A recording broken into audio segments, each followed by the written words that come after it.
Hello, and welcome to the Franchise Connection, where inventing an interdimensional teleporter isn't good enough to win the school science fair. I'm Matt Fisher. I'm Matt Sparrow. And today we're reviewing Fantastic Four 2015, or as is admirably, or maybe not so called, Fanforstic.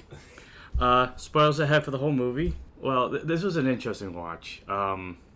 Yeah. Because we have not seen it since it came out in theaters. We have talked about it since. Yeah, it did one thing. We couldn't stop talking about it, so it must have done something good. It's stuck in our memories. It's like, even when it's bad press, it's good press, I guess. Mm-hmm. But in this case, not so much. Do you want to go first, or do you want to? Okay. Yeah. So, on a rewatch that we haven't seen in over a decade, your thoughts? It's fine. It was better in some ways than I remember it being, but the last 20 minutes or so were worse than I remember it being. How was it better? Like, I remember, liking the first 20, 30 minutes, maybe 40 minutes, up until they got their powers, and then thought it got really boring. I actually really liked up until basically the last 20 minutes when Doom comes back.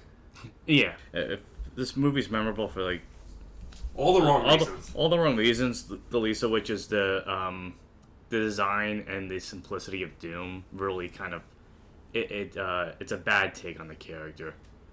Acted well by a pretty good actor. Yeah. Tony Kebbell's a really good actor. Yeah, definitely check him out on For All Mankind. Get a chance. Yeah. Yeah. Overall, going into this again, I didn't have any expectations, but I was just curious. Like I asked you, how much I would like or dislike it after 10 years of not seeing it. And on a rewatch, I have to say, on its own, it is a pretty decent and serviceable sci-fi movie. Yes. A little bit of a horror angle to it at times.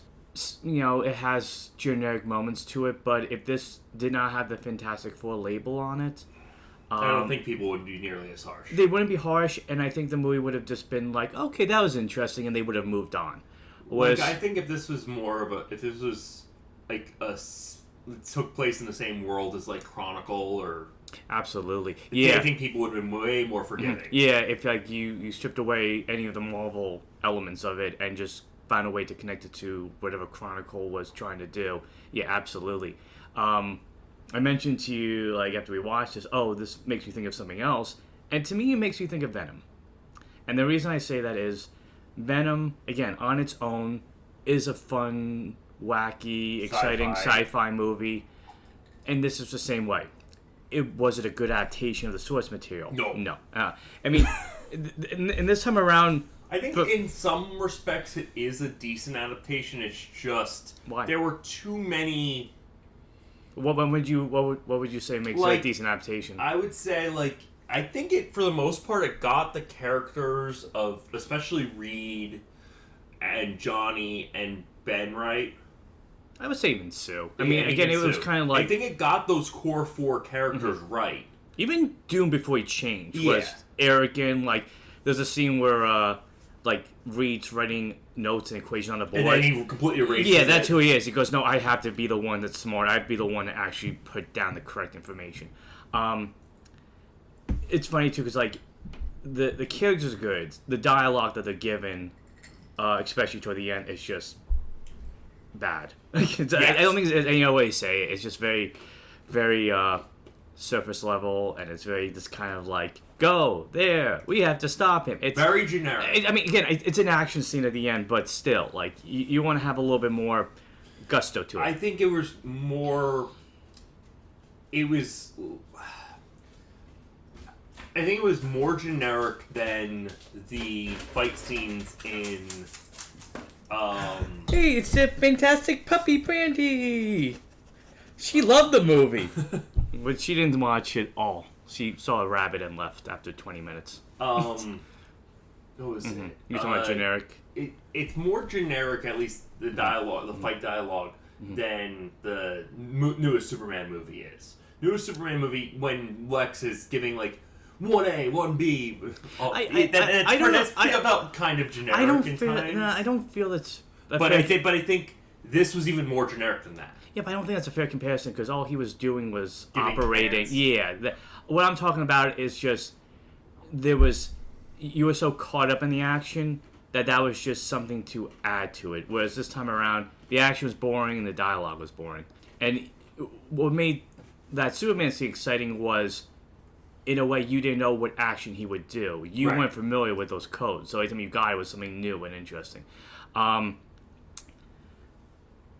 So I was saying before, this take on the film was more inspired by Ultimate Fantastic Four. Okay, I've never read. Ultimate Fantastic Four. I read the whole thing as I'm wont to do. I stick with the title unless it's really bad. It was an interesting take of the characters. It's much more aligned. I even found the in the IMDb trivia, basically in the Ultimate Fantastic Four. It's similar because there's a lab experiment. It says there's a lab experiment with a portal in that dimension, and that's how they get their powers. It's not cosmic radiation. So, I've got a question for you. With the portal, we didn't even review the movie, man. That's a question. Okay, go ahead. In regards to the portal to the other dimension, yeah. Where do you think that was? So, the planet. Do you think Planet Zero was the negative zone? Apparently, I think that was the idea behind it, because in the early draft, it does point. Well, again, this is IMDb trivia. I'm not sure how accurate it is, but I'm just using it for our purposes. It's supposedly meant to be the negative zone. I would have preferred if this was Ego, the living planet, because I think that makes more sense to me than the negative zone. And the reason for that is when they go to Planet Zero and they see like that green substance, it's alive, it's reacting, almost like it's itself alive. Yeah. So to me, I feel it makes more sense to Ego. What about you? Did you think it was the negative zone? First thing I thought was the negative zone. It should have been. It really should have been. Planet Zero sounds so boring. Negative Zone Zero, I guess close enough, but but making a planet doesn't feel like it's another dimension. It just feels like it really does. It just feels like it's not a planet. Yeah. But yeah, I mean, this movie isn't great, and looking up, there's a lot of reasons for why the movie turned out as poorly as it did. But again, my view of it was all right. It wasn't great. No. The finale, the climax of the movie was the worst part of the film, but everything else leading up to was like, okay, it's an interesting take, it makes sense. And there's something else I want to point out, but I'll wait till we do the review. I feel like this could have been a different Fox property back in the day. Okay. But, yeah, there was something here, but as far as it goes, it wasn't fantastic. It was just all right. Yeah, for me, it was very much a case of the movie. As I said, like the first. I remember the first time I watched it, I liked the first 40 minutes. Absolutely, basically up to when they got powers. Yeah. On rewatch, I actually liked up until Doom showed back up. Yeah, same here. And just everything after that, just from design perspective, you could tell that this ending was just tacked on. Yeah, like they didn't almost like know how to end the film. Yeah. But putting our thoughts, are you ready to go through this film all over again? Sure. All right, something I forgot to mention before we started was the director of the film is Josh Trank. I said Josh, right? Yeah. Okay. The screenplay was by Jeremy Slater, Simon Kinberg, and Trank. It's based on the Fantastic Four comics by Stan Lee and Jack Kirby. And the cast includes Miles Teller as Reed Richards. It's funny, in a quick side note, they list him as Mr. Fantastic, Human Torch. I feel like they really weren't, At least not until the end. So yeah, I feel like kind of like the titles are there just because that's who the alter egos are. Anyway. I think once after at the end of the movie, that's what they were. Yeah. But in the beginning, that's not what they were. Yeah. All right, so like I said, Miles Teller played Reed Richards, Mr. Fantastic. Michael B. Jordan played Johnny Storm, the Human Torch. Kate Mara played Sue Storm, the Invisible Woman. Jamie Bell played Ben Grimm, the Thing. Toby Kebbell played Victor Von Doom. I'm just going to call him Doom because I don't see him as Dr. Doom. They made a Doctor Doom reference, and I just rolled my eyes. He even said, "There's no Victor, only Doom." But anyway, Doctor Doom in quotes, I guess. Reggie Cathy as Dr. Franklin Storm, and Tim Blake Nelson as Dr. Harvey Allen. Okay, so let's begin. Something that I do kind of miss now that 20th Century Fox is a thing is that they used to use all the time with the X-Men movies. The X would kind of like stick on the screen as the film started. Did you notice that? Yeah. And this time around, it was the F for Fantastic Four. So that was a nice kind of fun little note. That's a production. Yeah. So the film opens up with a young Reed Richards who lives in Oyster Bay, New York, in the year 2007, and all the kids in his class are doing presentations of what they want to be, and he says he wants to be the first person to teleport. And his teacher is very dismissive. His teacher is an asshole. Yeah. He's like, find a real career. And I'm like, isn't that just being a scientist? Is it worse that, like, I guess he's in, what do you say, middle school? Or, like 5th, 6th grade, probably? Because it jumps forward 10 years and he's in high school, so I guess it's elementary school. Okay. I mean, that's kind of harsh to say, too. And also, how is his teacher still his teacher 10 years later? I think he was just judging the science fair. Maybe it's a case of like Mr. Feeney from The Boy Meets World, where like every time they went to a new school, he would just follow them. But instead, unlike Mr. Feeney, who kind of like motivated and lifted students up, this teacher's just like, find a real career. Yeah. Oh, a teleporter. Yeah. And even the kids are like, actually, that's kind of like there's a Star Trek reference. They go, beam me up, Scotty. Yeah. But anyway, there was also an Eli Manning reference. Oh yeah, the other kid who wants to be the football player. Yeah, he's like, I want to be a football player, like my favorite hero, Eli Manning. That should have been Ben Grimm. That would have made more sense because Ben goes on to be an athlete.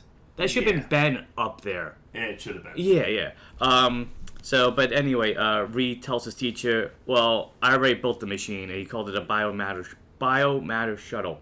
And right off the bat, you kind of see Reed as somebody that doesn't kind of let anybody stop him if he's determined to do what he wants. And people undermine him because they expect, oh, you can't do this. He goes, well, I already did it. Like, he's always like 5 steps ahead of them, which is an aspect of Reed Richards' personality. Oh, yeah. And fun fact, Mr. Kenny's played by the voice of Homer Simpson. Did you notice that? Yes. Yeah, Dan Castellano. So after Reed is told, oh, you have ridiculous dreams, Ben goes up for his presentation and he sees Reed's notebook, and I think he's kind of curious, like, who is this kid? Like, this guy has like big ideas, but you don't really get much out of that. Just kind of like, I think it's just setting up that the two of them are gonna cross paths at some point. Was that, and I think it was like, I like that they focused on Ben more so than Reed in the beginning, because you see Ben's family life. Which, as much as I've read Fantastic Four, I don't think his home life was that bad. No. I'm not sure. We find that Ben lives in a junkyard and has a very mean, abusive brother. And I remember this being a controversial part of the film, is that his brother says to him, oh, it's clobbering time, so he got that catchphrase when he was getting beaten, which... I mean, if anything, it's him owning his trauma. That's good. That's true. Especially, like, what he goes through. Because I feel like out of all the characters in the movie, Ben has the most to get over, unfortunately, in many ways. He is the most tragic member of the Fantastic They Four. make him really tragic in this, I feel. But anyway, and the mom kind of, like, steps in, get out of there! And then she tells him... she hears the dogs barking, so he has to go find out what's going on. And then he finds Reed hiding, and he says, oh, I'm looking for a power converter. And for a reason, he decides to help him. Maybe because he goes, whatever you got going on is interesting. Maybe it's a case of, like, I think a hallmark of Ben's personality is doesn't like seeing people kind of stepped on. He likes to help them out. He's a kind-hearted person despite everything that he goes through. So I think that's just part of his personality. And I joked because my notes, I said, friends help you out, especially when you're building a teleporter. But yeah, I did like that from an early age they show how smart Reed was. I mean, he made this complicated, advanced machine that most scientists, like, twice or 3 times his age, would still have trouble building. I mean, they were still having trouble building it 10 years down the line. Yeah. And so, kudos to the film, again, with the exception of the end, like, and maybe some choices they made with Reed later on. They do, at least early on, show that he is a smart guy. Reed is explaining that, like, he has a mom and a stepdad as he's helping build the machine. And who's his stepdad, Matt? It's Tim Heidecker. Yeah. Which I noticed right off the bat. It took years. To be fair, like, he's wearing a cap and glasses, so yeah, it's hard to see him. As the machine's starting, like, the TV's acting weird, things are shaking, and, like, immediately he knows Reed is doing something. So obviously this isn't the first time that Reed has. And then the power goes out. And something I missed in my notes, but I did remember when we saw it the first time. He used N64 consoles, right? The powered. I think yeah. If I'm wrong, let me know. I think so. Yeah, and I did look it up too. It did say so. So I thought that was a nice, cool, like, reference to the time period too. But anyway, so N64 was kind of obsolete. Well, it makes sense that if he's using junk to build it, yeah, that would be the easiest thing to get. Because I guess what console would be, like, Xbox or something would be. No, the early 2000s was the Wii for Nintendo. Okay. So yeah, it would be Xbox. It would be the first Xbox and PS2. But so yeah, he causes a huge blackout, but success, because he was teleporting a toy car, and when he found his place was some mysterious rock, and Ben just calls out Rico and, like, you're insane. He goes, I know. And we cut to 7 years later, 2014, and he's at the science fair where he has renamed his device the Semantic Matter Shuttle. Gobbledygook science language. Anyway, I did like how you could say uncoordinated Reed and Ben are, because they're like, okay, demonstration. He goes, do you have the card? No, I don't have the card. Do you have the kind of fumbling? Yeah. So I like that they show, even though Reed is smart, he is awkward. I think you need to have both those things when it comes to Reed Richards. I mean, you read a lot of Fantastic Four. Like, do you feel like that's... I've read a lot recently, or at least more recently. Mm-hmm. But do you feel like part of Reed is that he can be awkward? He definitely feels like he has some form of autism. Did you catch that in the movie, the way Tellers played him? Less so than the most recent Fantastic Four movie, but you can definitely see the social awkwardness. Mm-hmm. And so they decide to demonstrate the project. Again, Mr. Kenny, the teacher, shows up and is like, "Oh, what you got now, Reed Richards? Something to save the world?" It's like great. He would say that. I mean, like, come on, like, it's like, you don't like saving the world? I don't know. I got papers to grade. Anyway. So they take a toy plane from the next booth over. It teleports. It works. At the same time, it breaks the backboard of the basketball. And they get disqualified. Yeah. And his teacher's even saying to him, like, this is a science competition, not a magic competition. It's like, really? You just saw something that you've never seen before. Like, not only that, but you saw something that he said 7 years prior. And he demonstrated it, and you're like, whatever, that's bad. That's magic. Yeah, that's not real. Luckily... You shouldn't have the judges have a grudge against the contestants. Yeah. I was going to say, luckily for Reed, he had Sue Storm and her father... Dr. Storm. Storm, who saw exactly what it was.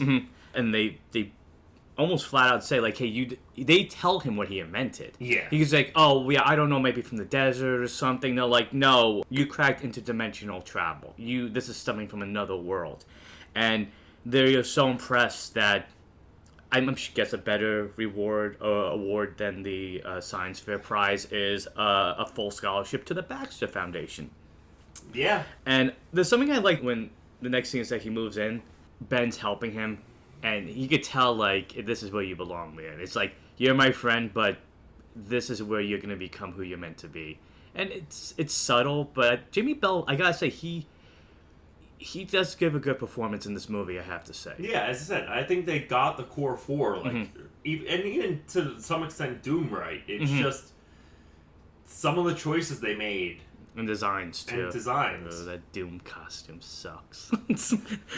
As Ben's ready to have Reed start his time at the Baxter Building, Reed goes to the library, and I like, again, the interaction between him and Mara, because it does capture, like, Reed kind of, like, trying to be friendly and, like, not really knowing what to say. He's awkward. He's like, he probably hasn't had a lot of experience maybe talking to girls, growing Probably up? not. Yeah. And it just makes it worse that, like, as he's talking to her, she's like, "What'd you say?" Because she had the headphones on, she was listening to music. You laughed at, he's like, "Oh, hey, have you read 20,000 Leagues Under the Sea?" And he's telling her what it's about. Like, because you feel like she would know what that was. Oh, 100%. Yeah.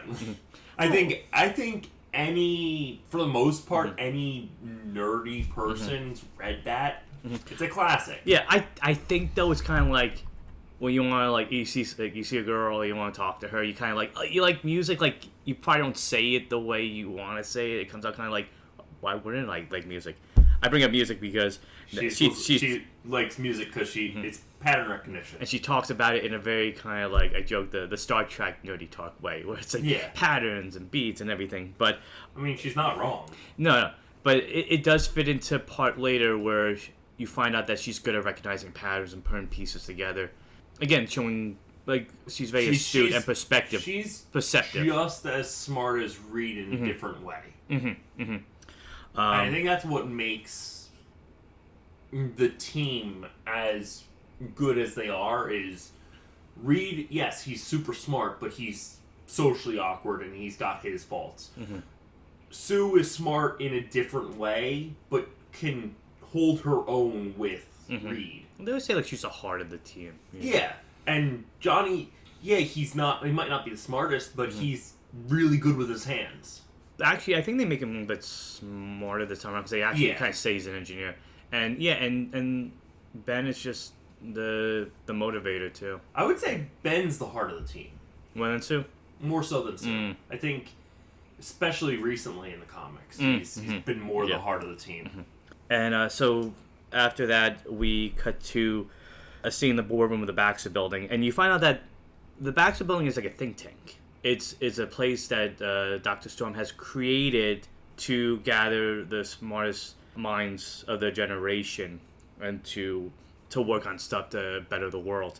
But he has a board that he has to deal with, and they really aren't crazy about, you know, what he's doing, what they're putting together. Like, they're pretty much like, we need to see results. And he's like, well, I got smart people helping me with this stuff. They go, yeah, but we'll have results soon. It's just, and so, but they want the money. Yeah. The contracts, military usage, and you discovered that the project that they brought Reed onto with the interdimensional portal, because they call it something later on. I don't want to say yet, but Dr. Storm says, "Oh, we need one more person. We need Victor Von Doom as part of the project." And apparently, Doom isn't a team player. Never is. But like they were saying, like he's uncooperative. He doesn't work well with others. I think they said he set fire to something. Or maybe I think he got kicked out of the got program because of something he did. Maybe I just put that idea in my head. I think he attacked someone. Maybe. But either way, he's a troubled individual that they feel almost like a liability to have on this team. Yeah, maybe I thought they said he did. Maybe I'm not remembering well. Again, if I'm misremembering, if you remember this movie perfectly well, let me know what Victor did. But anyway, Dr. Storm goes to Victor. I think it was a blinky miss moment. So probably. Doesn't matter. He did something. He got kicked out. You know, it's funny too because they show like the sheet with his name on it, and they're like, "Oh, Origin, Latveria." It's like that's not going to play a role in this at all. Like it would have been better if it had played a role into the movie, and it originally did, but that's for later. So Dr. Storm goes to see Victor, who's a recluse. He's shut in. He has monitors all over. He has that Google Glasses thing that never really took off. You know what I'm talking about, right? It has like a screen on one side. They're like, hey, by the way, Victor, we're working on this project. And he looks at it and he's like, oh, somebody stole my stuff. Oh, yeah, that's cool. And he's like, no, they just improved on what you did, which is something Victor doesn't want to hear. They did it. They didn't say he improved on what you did. I thought they said. No, they said he did it in a vacuum without not knowing that you had done it. And he just did. It's a case of someone making something concurrently, and this is a different design. Okay, Victor being Victor's like Dr. Storm's like trying. Hey, we need you. You're smart. You'll help us put this project together. And he's like, no. And then he's like, oh, okay. Yeah, is Sue gonna be there? And he's like, yes. And he's like, all right, maybe I'll help you out. So that's all. If he just said like, "Hey, Sue's working on a team," goes, "Oh, cool," that would have been enough. And then we go to the construction side, which I gotta say, the set for that was pretty big for this movie. I thought it was kind of cool. It felt like homemade, homegrown type invention, just on like a big corporate scale. Yeah. And Ritsu Sue and everybody has to point out about like the early teleport he made. They're like, yeah, you could have like really done a lot of bad stuff. Because you could have created a black hole and took out the entire Earth. Just so you know. And Reed's like, yeah, I guess I got lucky that that didn't happen. But it's funny because like that comes back so many times. Like almost like, I know, I messed up. The thing is, he didn't mess up. No. But like it's like, okay, I didn't get it all right then. All right. And I thought it was interesting that Sue says she's working on the design of the suits. Yeah. And again, then Victor comes by. He's like making fun of Reed's work, and that's when we find out that this thing is being called the Quantum Gate Project. And they have since been able to use it, I guess, because they said they put drones out and they got photos of the other worlds. Yeah, it's just they weren't able to get the stuff back. Yeah. So it's a one-way trip, essentially. Right, which is why they said Reed improved on the design because he was able to bring the thing back. And I guess foreshadowing what happens to Doom. Yeah. Later on, Victor, whatever. I call him Victor up to this point. At that point. Anyway, and then we find out why this project is so important, because Dr. Stone thinks that if they're able to go to another world, they could get resources that could help this world. Yes. And that's when Victor's kind of like, yeah, what's the point? This world stinks. And that's when I think Sue calls him, oh, here's Dr. Doom over here. Yeah. You know, I think that was like a really wink. Exactly. No, yeah. This is the first of a few times that then Dr. Storm gives like a motivating speech. I liked Reggie Cathy makes great motivating speeches. He does. I liked him as Dr. Storm, but I feel like at times his character was just like, he was there to do the motivational speech. Yeah, that was all he was there for. Yes. Let's be fair. Well, very much on, I guess, Picard in that way, where it's like the going is like tough, and then he has the speech, an aspect, not the whole character.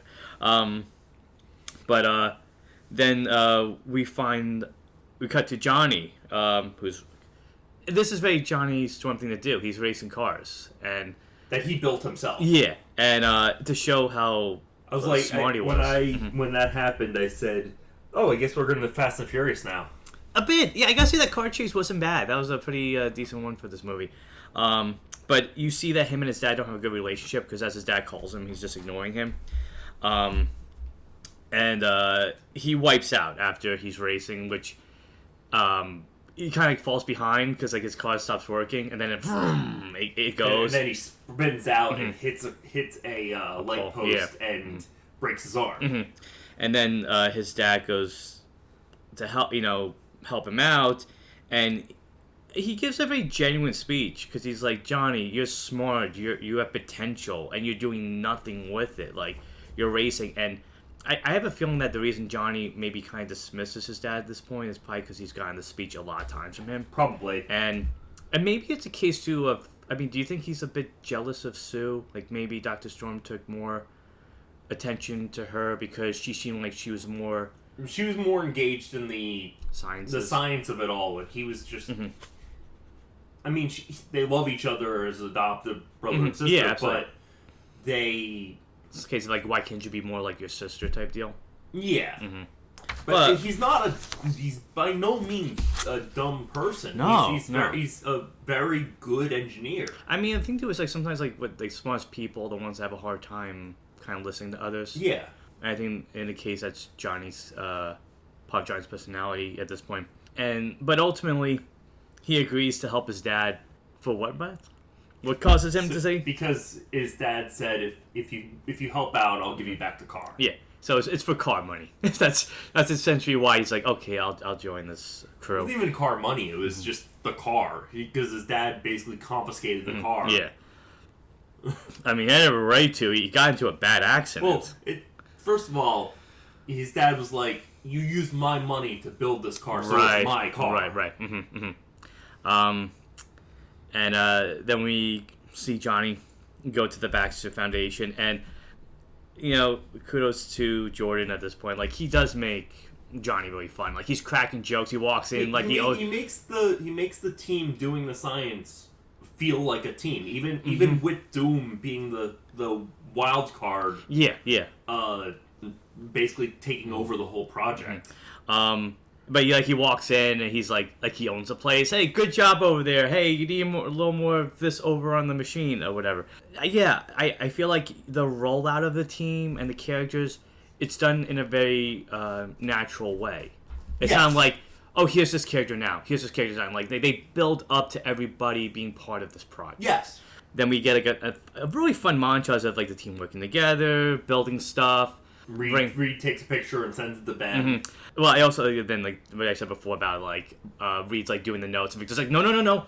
It'd be funny. Reed's like, that's exactly what I wrote. He goes, yeah, but I wrote it, Reed, not you, so it's right. And then he mic dropped. Yeah, it's a nice montage that helps to speed things along. See the construction of the teleporter or the quantum gate. And like we said, I feel like Mara and Jordan, like, they do act like siblings. And it's like, especially when she's like, hey, it's nice to have you back, and he's like, yeah, I'm just here to get my car money, whatever. It's like, they don't mind being around each other, but there is a little bit of a resentment. Yeah.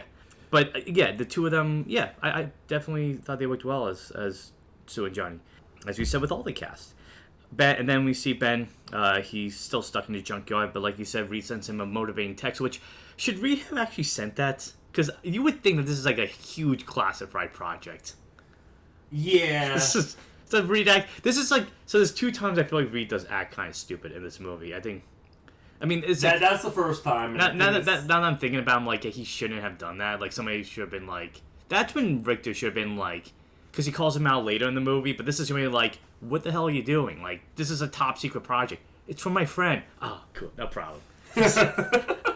Yeah, something I thought was interesting was they say Sue was adopted in this movie, and that she was from Kosovo.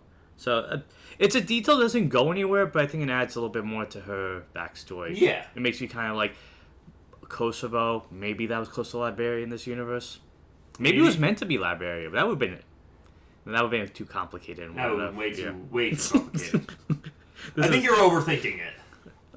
If you've been listening by now, I overthink a lot of these movies. I think I think up until this point, it's the original script. Yeah. So it could have been near Liberia, but I doubt it. I think it's just you're just overthinking. It's just a thought I had in my head just now. But anyway, during this moment, you do see Reed and Sue kind of like talking a bit more. It's not as much awkwardness. So they've been on this project for a while, but we see Victor in the background just going like, doing like that, jealous look of like, I don't like what's going on here.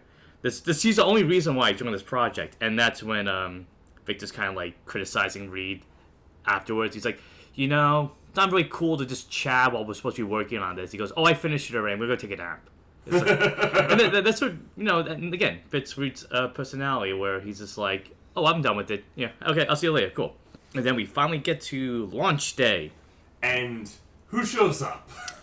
Dr. Allen. Yes. Yeah, Tim Blake Nelson's character. And as soon as he showed up, I was like, that guy's evil. Why? Just a scowl on his face, and just like the way he looked. I mean, you got that impression too. Like, he's kind of like pushing him to make, this has to be done. This has to be done. They use a monkey as a test subject to try teleporting. Yeah. And I wonder, it works. Yeah, I wonder if like that was meant to be a nod to the Red Ghost in a way, because he has a telepathic link with his apes.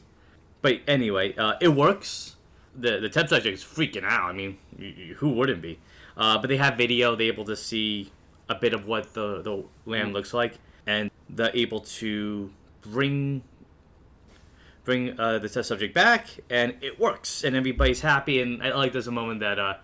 Again, to add to Reed's awkwardness, like, Johnny's like, fist bump, and he's just like tapping and like doesn't know exactly what to do. And then I forget what Sue exactly said, but I was like, it's when she said that, I'm like, these are famous last words. Do you remember like the idea of it? It was like right after right after the thing comes back, and she's like, "Oh, nothing could go wrong," or something like that, or nothing went wrong. And I was like, "Oh, then something's gonna go wrong." So then that's when Dr. Allen's like, "Okay, we gotta get NASA on board in the military," and the team's kind of like, "What are you talking about? Like, we're gonna do it." He goes, "Oh, well, we really need professionals." Yeah. Which probably should have been. He had a point.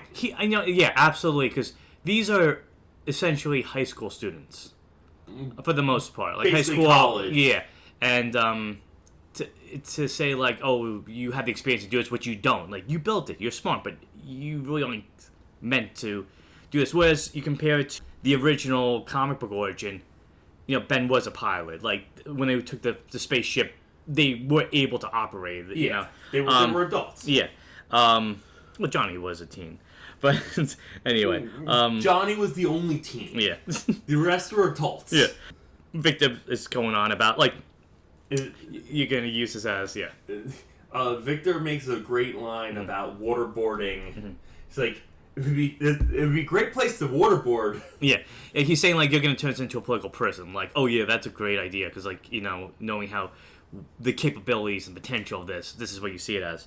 And then we get to Reed, Johnny, and Victor starting to get drunk.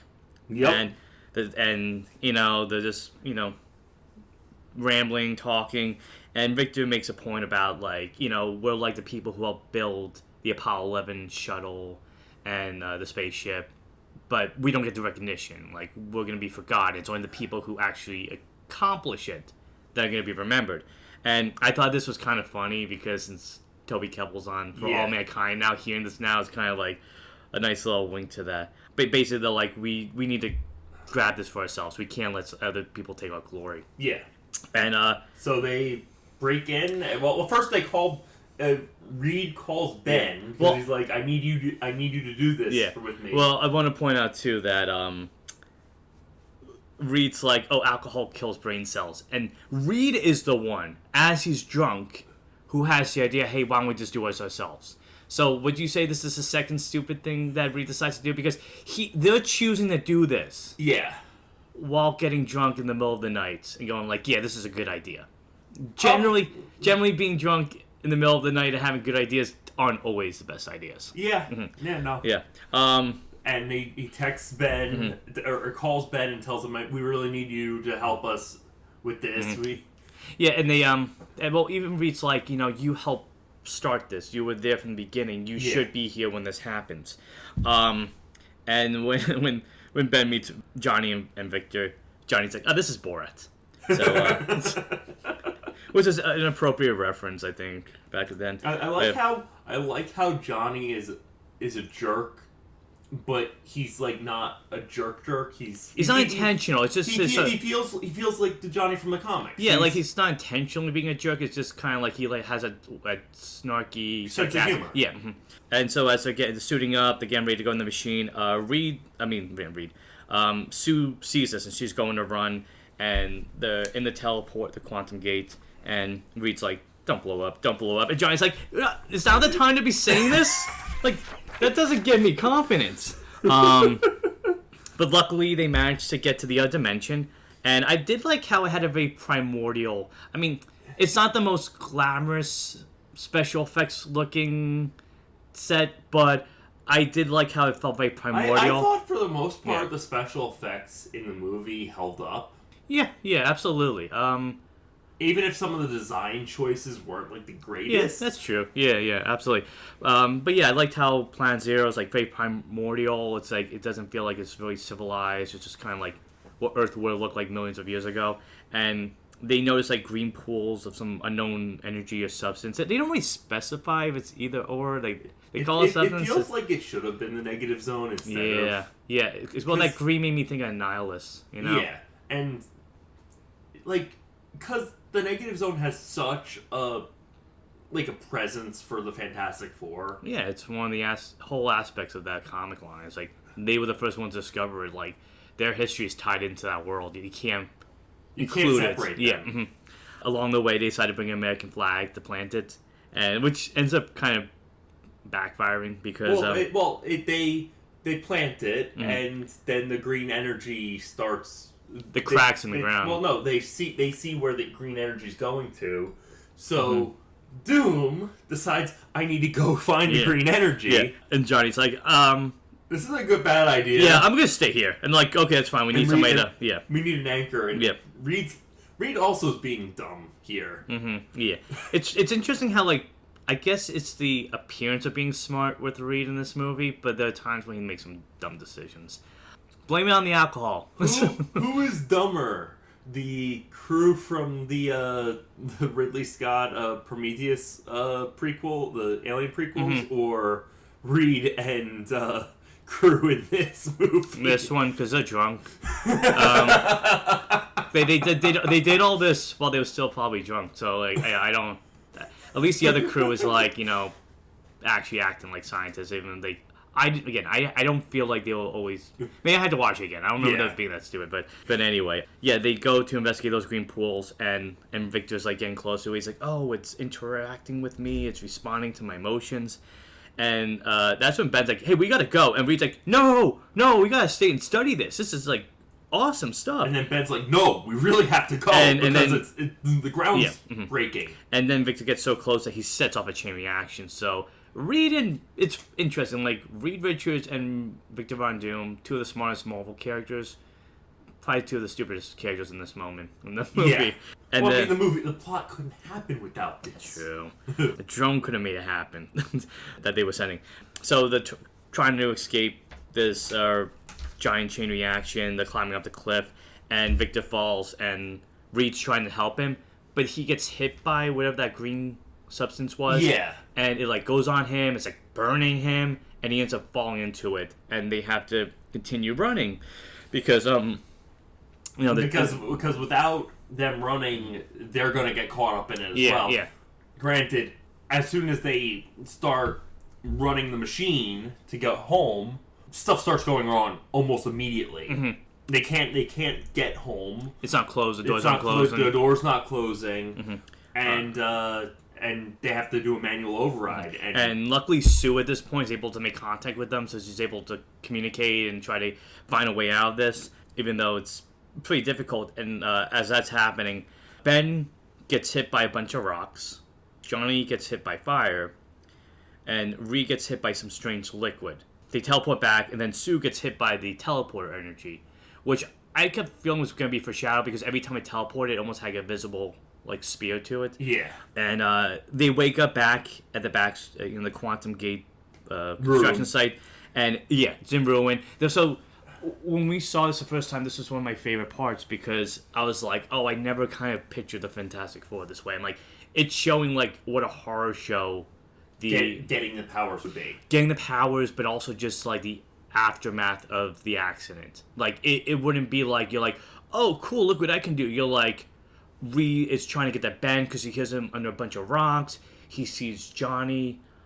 His body's not even moving. He's on fire. Yeah. And then Reed turns around and discovers that his leg is stretched further than anything he's ever seen before, and he just passes out. So I gotta say that moment, like it kind of like made you feel like if you had powers like this or you were involved in a situation like you would feel as terrified. You'd be freaked out. Which is why they're still freaked out when they get captured by and put in the facility. Yeah, Area 57. I guess the other 6 numbers were taken.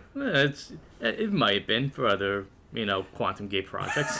Yeah, Reed, Ben, Johnny, and Sue, they're sent there. They're being studied. They're being analyzed, and I did like this scene because at this point Dr. Storm comes in and he's seeing everything that's happened to Sue Reed, and his children and Reed and Ben, and like you see Reed stretched out, like they're trying to get the whole scope of what the powers are. Suits going in and out the visible spectrum. Johnny is like he's being tortured. Like you wake up and your whole body's on fire. Like how are you gonna react? Yeah. And poor Ben is he's still in that rock. Yeah. I gotta say this moment I like because it made me think of like a David Cronenberg movie. Yeah. Like the body horror stuff. Like I thought that was kind of interesting, kind of cool. But as Reed's strapped down, he hears Ben and he escapes very easily. Yeah. So if you know somebody's body can stretch, you're not even thinking like, oh, maybe they can unstretch too and escape from here. Yeah. You thought it should be a little bit more complicated of a maybe a device? little bit. Maybe there should have been like liquid nitrogen holding him out. Oh, that would have been interesting. But what do you think? Like, did you like the whole body horror aspect? Yeah, a little bit. You think it was a little too much? Or No, you think just, it was fine. Mm-hmm. It was. I've seen worse in other movies. Mm-hmm. This was fine for what they were going for. And the PG-13 rating too. Yeah.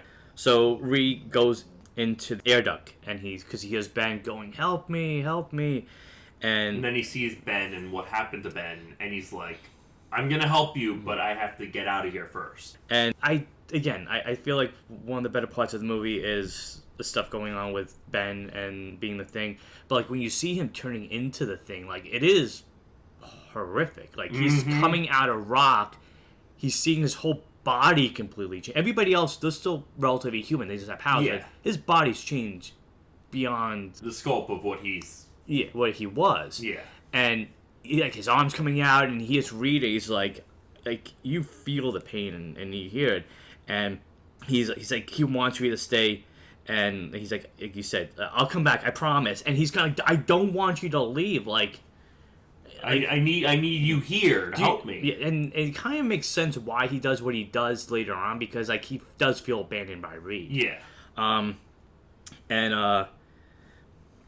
And meanwhile, Dr. Storm's talking to Dr. Harvey, and that's saying like he doesn't see them as people anymore. He goes, "Oh, these are valuable subjects. We could use them to our benefit."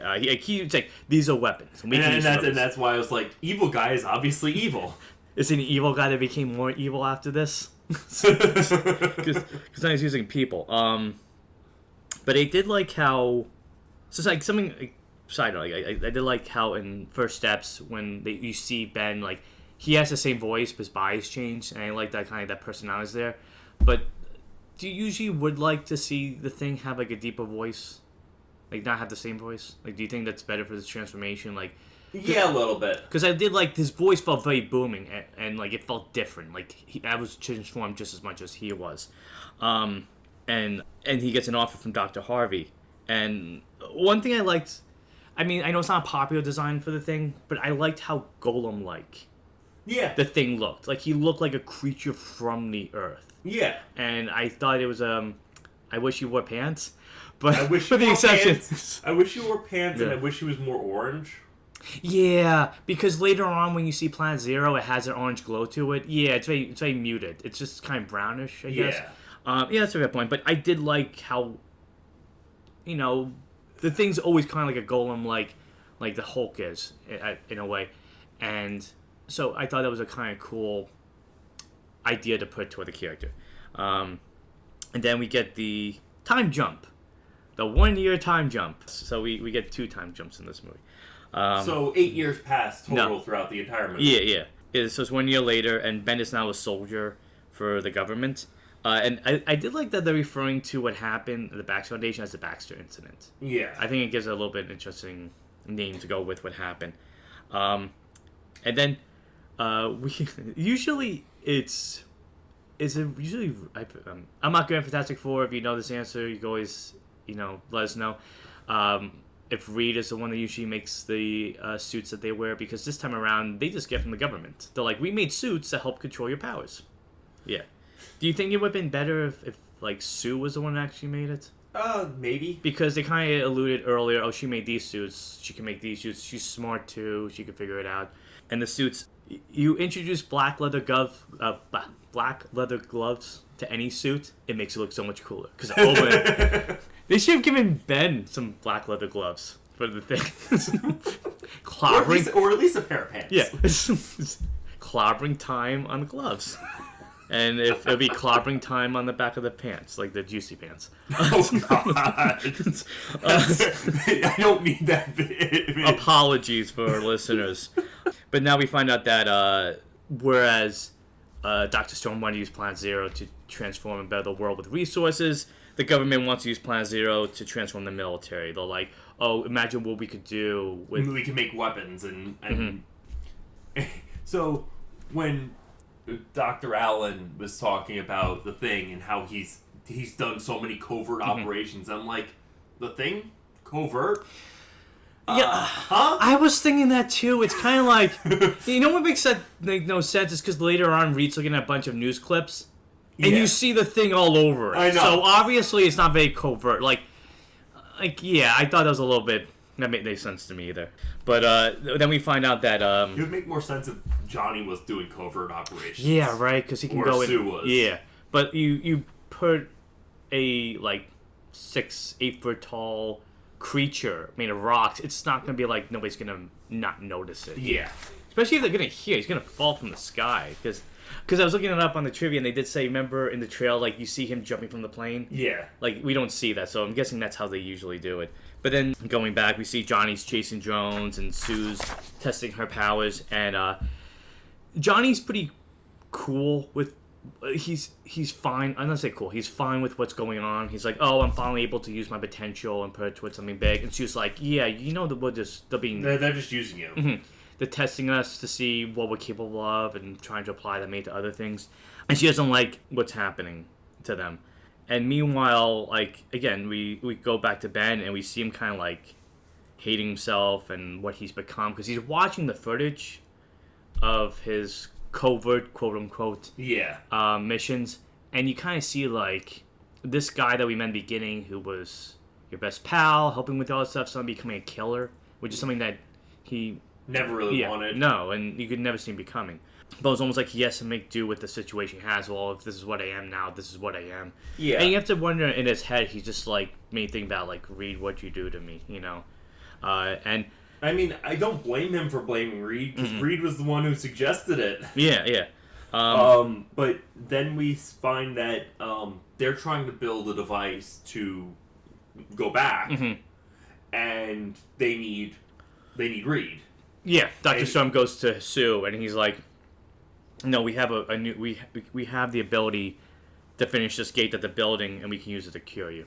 Yeah, and Reed is also trying to build his own version. Yeah, I do want to just pause 1 second, and then I'll let you finish. Yep. So remember how I said I feel like this could have been a different Fox property movie back in the day? Okay. Considering that they are superpowered individuals and they're working for the government. Could you have seen this being an X Factor movie instead? Okay, yeah. I could definitely the way that they're using the beat test subjects and either X Factor or X Force. Yeah, either one. But if this was a mutant situation, I think it might be more interesting. You could give it a Planet Zero and all that stuff. I would have liked the Josh Trank X Force movie. That would have been kind of cool. Well, they wanted to make an X Force. It wasn't Josh Trank. I forget who it was. But that was an idea that was put forward. But yeah, I thought of X Factor. Because I think his grounded style would work perfectly for those characters. Even X Factor, yeah. But yeah, it was an idea that felt considering this was 20th Century Fox and they own X-Men, this could have been a really interesting X Factor movie. And have mutants being are we doing the right thing? We're getting liberties and stuff, but are we kind of selling out who we are too at the same time? Yeah. But I didn't mean to interrupt you. But so what I was saying was Reed's working on his own device to try and get back there and fix his mistake, which shows his he knows he made a mistake. Yeah, he does carry that guilt, and maybe that's part of the reason why maybe when you see Reed later on as part of the movie, he's always kind of stoic and quiet, because he's obsessed with it. Reed's always been somebody obsessed with ideas and getting things done. So I need to fix this. But I have to say, one of the cool parts of this movie is they're in. Did they ever say where they are? They're somewhere Central America or something. Well, where Reed is, he's somewhere in Central America. Yeah, but where the Area 57 is, it's somewhere undisclosed. Colorado, Midwest type. Probably. Thing, yeah. But anyway, you see this guy talking to somebody. He's negotiating for a machine part, and he goes, "Oh, I'll fix you register for free if you give me this for a discount." And as the guy's in the cart, you see Reed was reshaping his face. I thought that was cool when I saw it the first time, and I still think it's pretty cool when I see it this time because it's a power I don't really associate with Reed Richards, but it makes a lot of sense that he would be able to do that. Oh yeah. So yeah, I thought that was a cool use of it. He's done that. He's done some pretty crazy stuff. especially recently in the recent run of the comics. Yeah. He's done some really crazy... Maybe by the time this episode gets released, I'll be caught up on my comic reading. You can ask us that when you hear this episode. Is Matt caught up on his Fantastic Four comics? But yeah, Reed's been a fugitive, for lack of a better term. He's on the run. But at the same time, he's been looking for Ben. He has been trying to come up with a way to save him. And again, he sees all the news clips of the covert missions that he was on. It's almost like, it reminds me a little bit of Hellboy in a way, you know, like he's almost like an urban legend maybe. But like you said before, Dr. Storm asks Sue, like, we need your help to find Reed to finish his project and maybe find a cure for you guys. And so she goes to the big computers, all the monitors, and I need music because music helps me think. Yes. You know, you would think that all the music, there would have been a nice like needle drop at the end of the movie. You think that would have made it a little bit better if there was a really good song to go with it? No. I wish you just close your eyes and just listen to the music instead. But she ultimately does find Reed because she finds a username under Captain Nemo. Because he gave her the idea by saying 20,000 Leagues Under the Sea. So, a nice callback to that moment, I gotta say. It wasn't just like a one-off mention.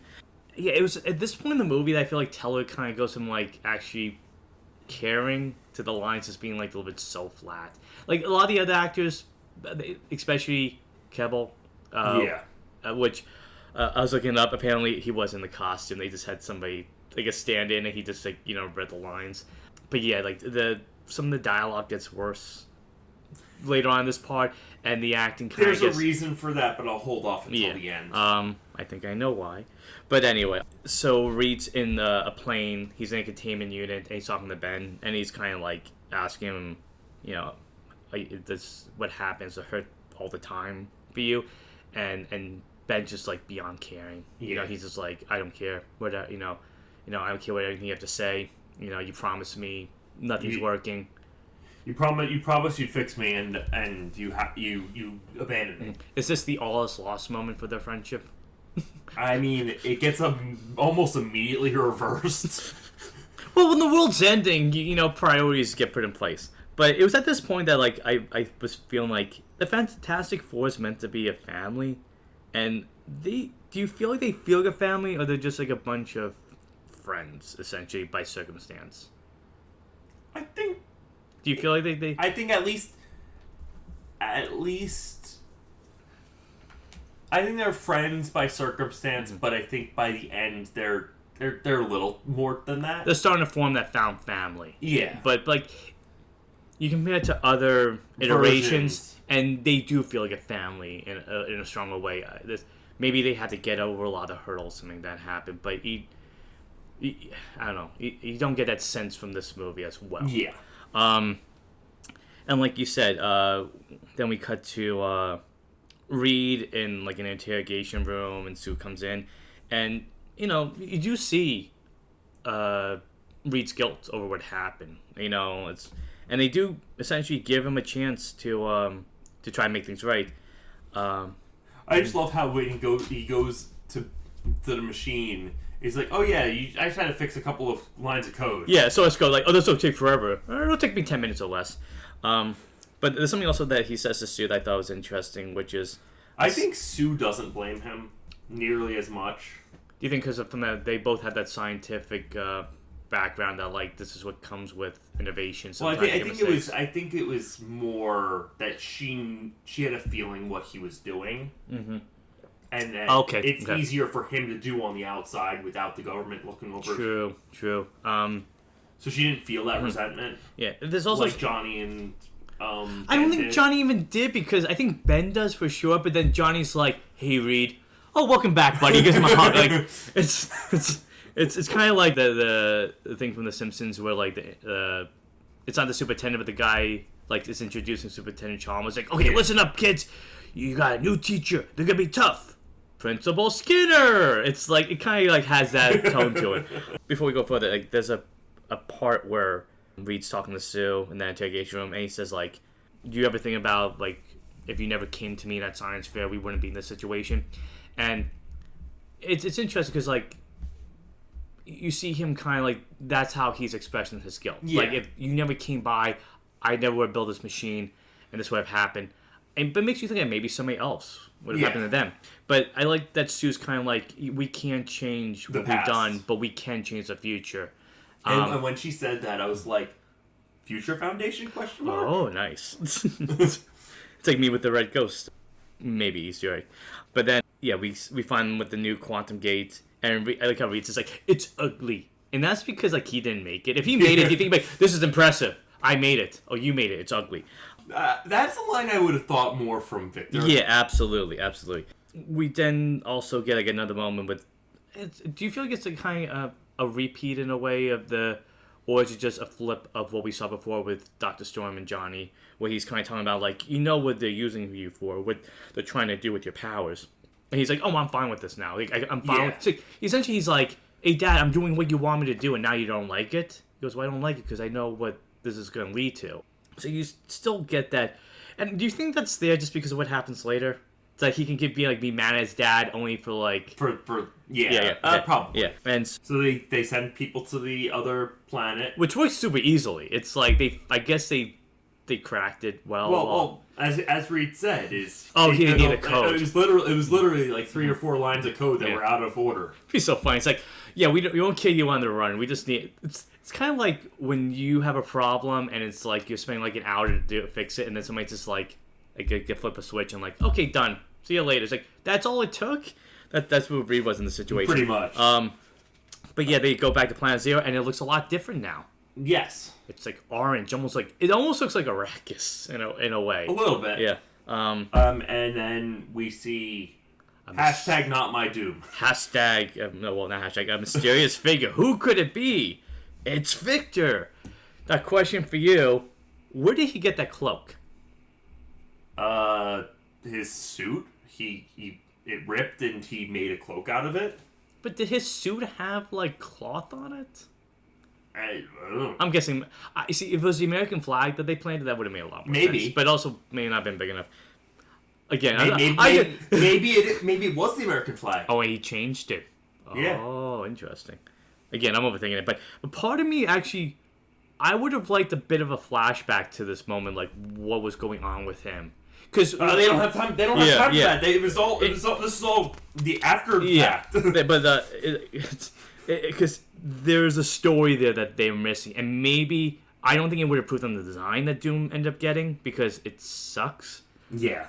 But it would have helped with the character transformation a lot more. Yes. And this is when. At this point in the movie, I was kind of like, it doesn't feel like a lot really happens in this movie. No. He remakes the machine, they get the powers, he goes on the run, they find Victor. That's about it. Pretty much. Actually, fine. We didn't even say what the movie was about when we started it. I don't think we needed to. Yeah. I think us talking about the movie gave everyone... Yeah. I don't think we need to give You don't think we do a preamble of it anymore?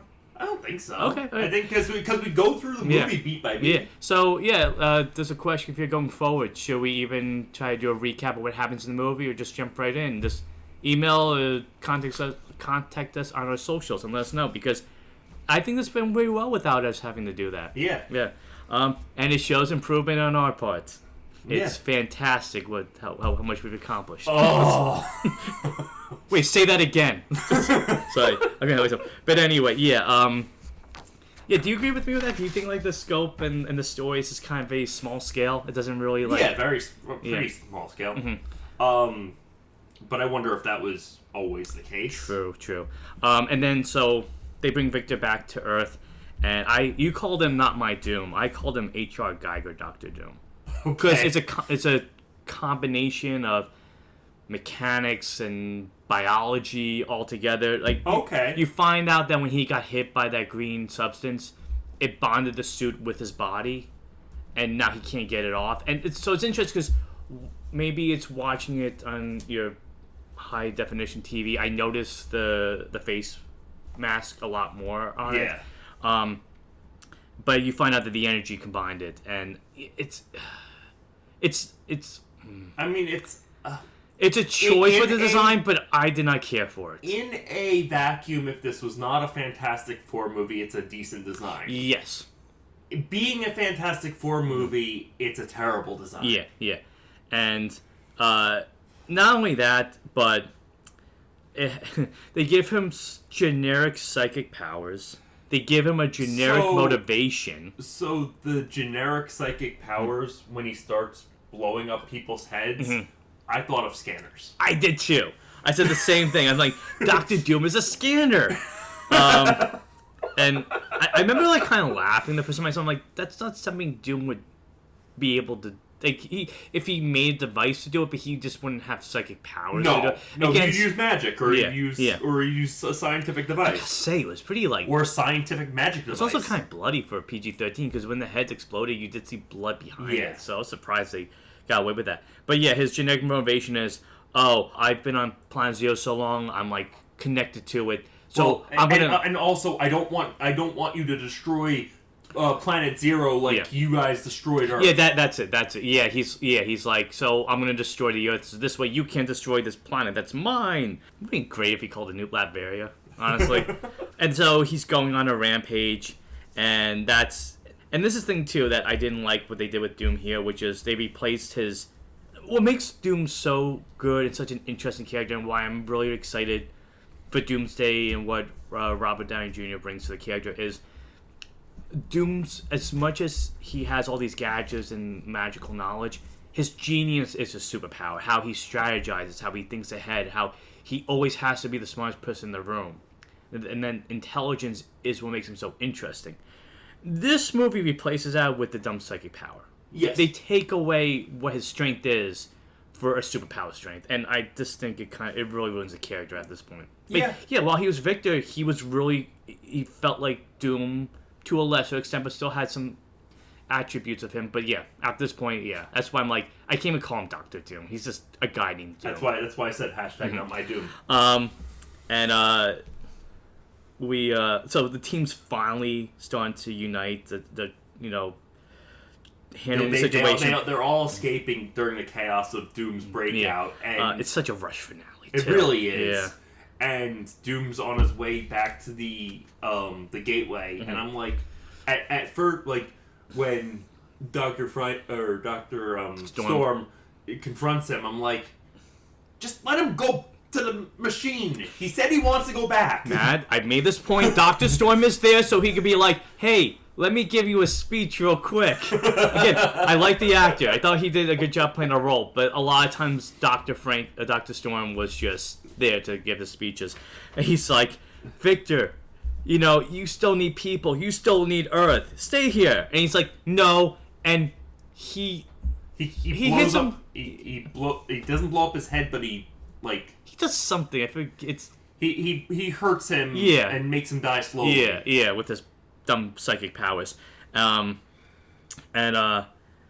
that's when Sue and Johnny see it happen, and that's when they're like, no. And he's like, I'm so sorry, Dad. I didn't mean to be dismissive, and I'll listen to you.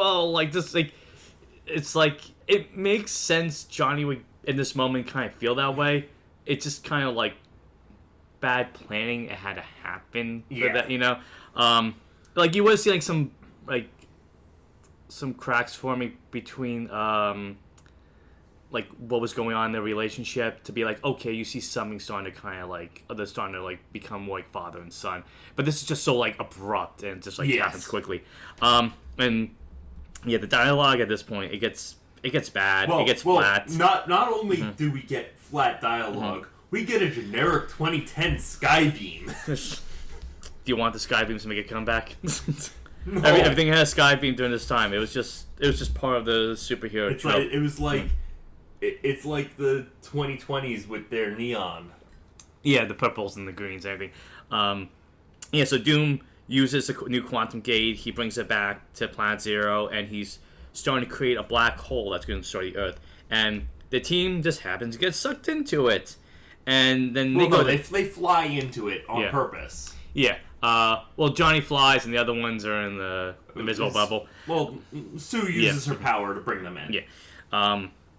Then on Planet Zero, and this is when we get... They have the most generic fight scene. It's so boring. It's like they're using the powers, but nothing exciting's happening. I guess maybe when Doom starts to, get defensive and starts to attack them, it gets interesting. But you can barely. It's dull. It's very dark on Planet Zero. It's hard to see. You don't get to see the action because it's so hidden by all the shadows and everything. Yeah. And the dialogue doesn't make it any better because, like, we gotta stop Victor. Yeah, let's go. I did, like... yeah, go ahead. No, yeah. I'm just laughing that you're so on point with the dialogue being so generic. I know that, like, in fight scenes it doesn't have to have, like the most engaging dialogue... But it needs to have something. Just to spice up what's going on. And the action needs to at least be entertaining. Mm-hmm. This was very flat. It was... They're running at him and getting knocked back and then running back at him. Yeah, the thing gets beaten by rocks, and Johnny gets covered by rocks too. At the same time, Sue's trying to stop the portal, but Victor notices.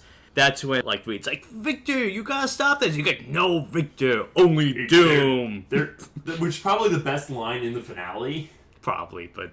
which I was just like, I wish this great line, I wish Doom was better. Yeah.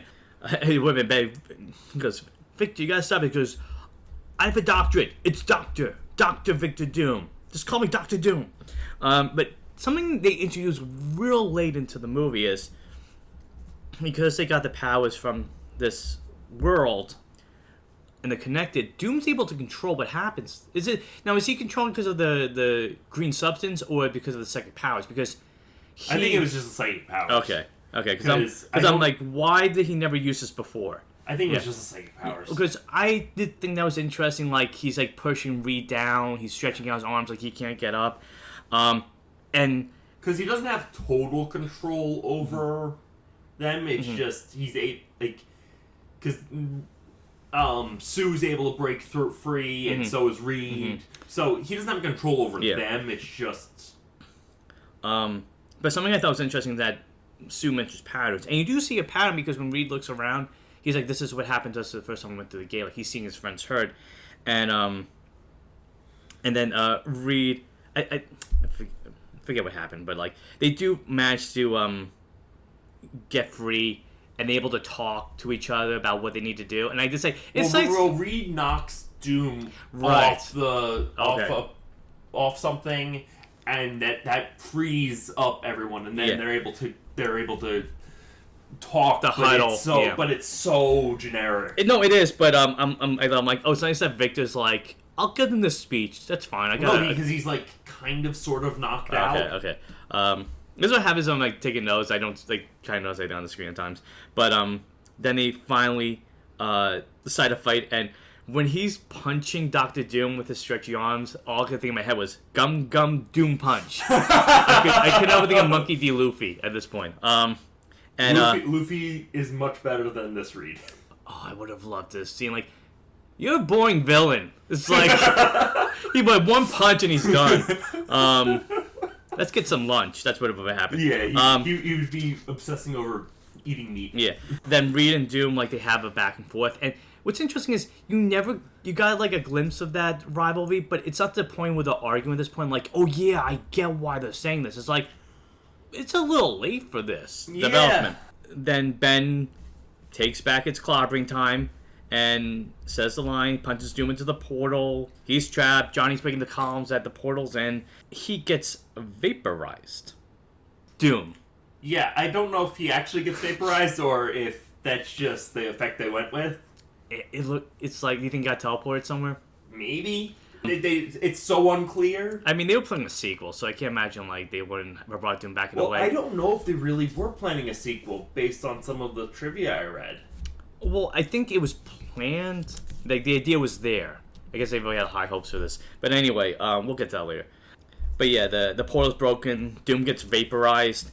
They come back to Earth before the portal closes.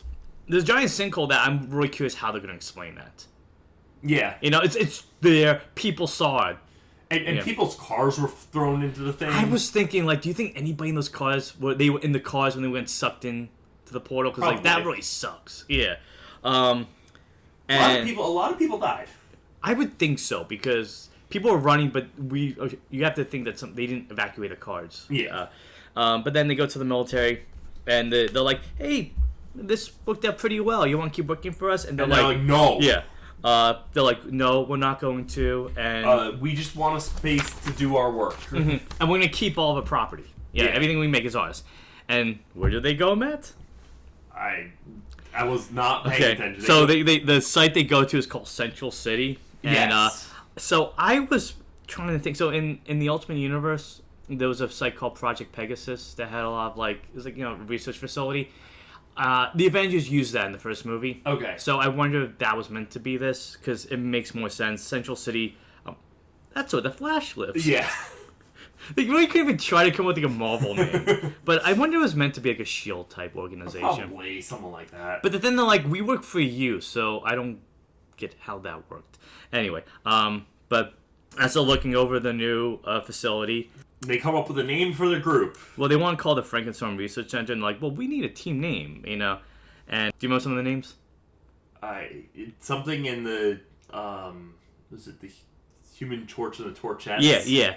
And then the other ones were like, the big brain and his neurons. And she's like, what about her neurons? And then this is where we get a moment that I feel many people probably were they weren't cheering at the scene, I have to imagine. They were kind of cringing.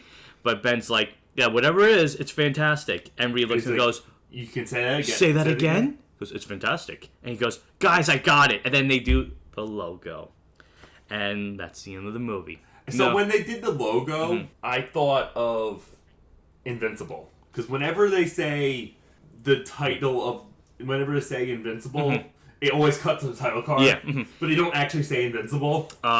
It's funny too, because this was around the same time that Avengers: Age of Ultron came out, and they did the whole Avengers, and then they don't say Assemble, but they cut to the title. So, I'm glad that didn't catch on, because just say the team name. But Invincible does it incredibly well, and every time they do it, it's better and better. I don't think it's ever been used poorly. But so that's the movie, and after talking about there's some, it's good lead up and good build up to the movie, but that finale just kind of ruins a lot of what they were trying. But as I said, the last 20 minutes kind of ruins everything about the movie. Yeah. We have a couple of questions. Do you want to do questions first, or do you want to do some the questions first? Okay, and then we'll do the trivia? Yeah. Okay. So, we have 4 questions. I was determined to get 4 questions for a Fantastic Four review. The first one comes from Frank, and he said, I'd like to hear what you think the 3 most positive things about the movie are. 3 most positive, I guess team dynamics, at least for the first 3/4 of the movie. I think the special effects still hold up pretty well. Yeah, definitely. When it's actually focusing on being a science fiction film, it's a pretty solid science fiction film. Might not be the best superhero film, but it's a pretty solid what do we do when we're building this machine? For me, I like how the Thing had a very Gollum look to him. I thought it was, coming from rocks and earth, it makes sense for the character to act that way. I really liked how Jamie Bell brought this character to life. Is it the best interpretation of the Thing? No, but he did well with what he had. Yeah. And I did really feel Ben's pain and the struggle he was going through. Like you said, it gets resolved rather easily. Yeah. But I did really like what Bell brought to the role. I liked, like you said, the first act of the movie. I really liked seeing this team come together. I liked seeing the personalities slowly forming and the team dynamic being hinted at.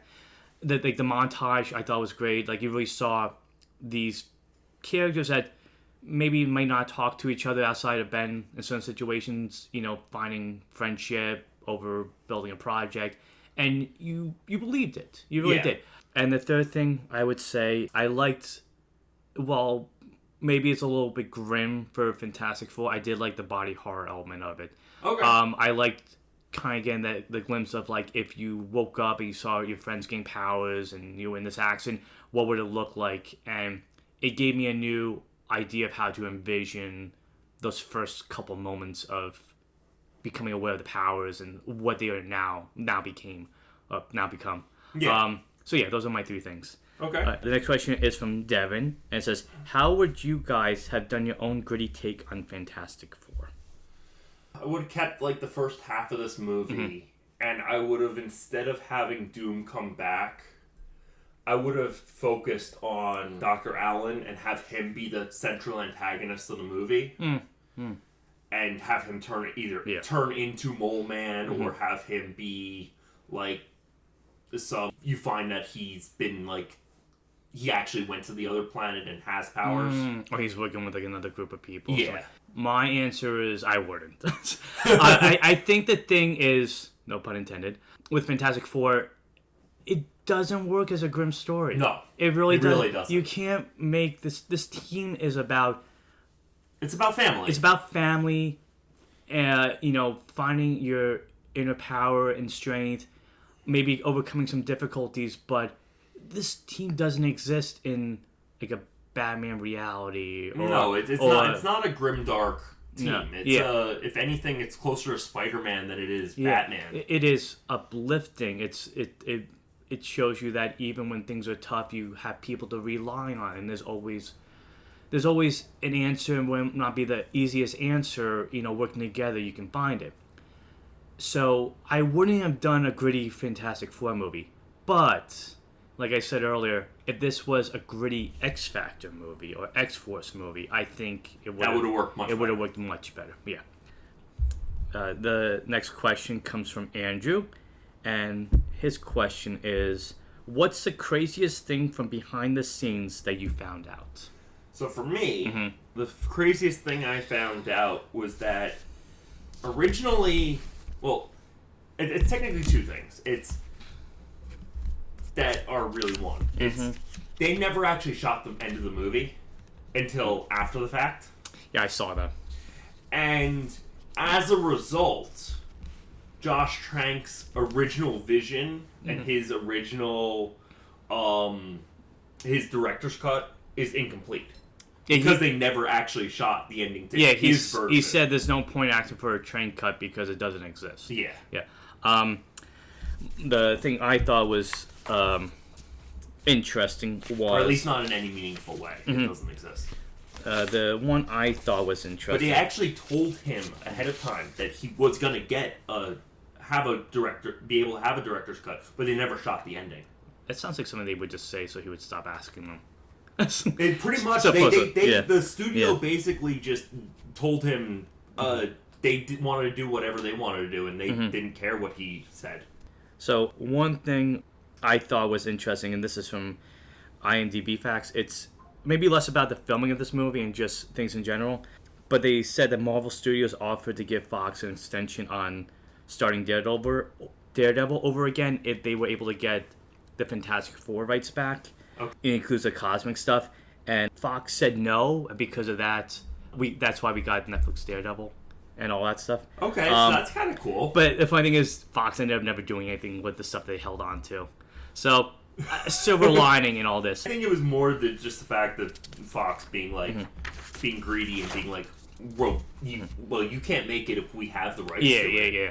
I mean, they got a way around it. Well, I think that's how Ego was able to be used in like Guardians of the Galaxy. It was some like weird like they made deals. Yeah, that's how Spider-Man's being used in the MCU. They made deals with Sony. The other thing was, this is from IMDb trivia. Also, they said that Josh Trank really wanted Miles Teller for Reed Richards, and along the way they ended up getting into a couple of arguments and nearly got into a fight filming this movie. So.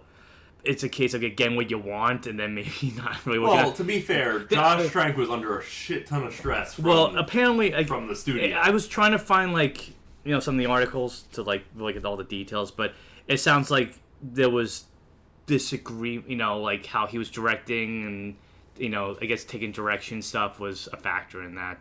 But again, this is based on So one of the things I found out. It's kind of interesting, but I don't think it was my favorite fact, was that Josh Trank had one vision, but the writer wanted it to be more like the Avengers. I looked at that too, yeah. And the writer was actually the writer on the Death Note Netflix. Well, actually, he did Mortal Kombat 2. Yeah. So it shows that he can appreciation of the source material.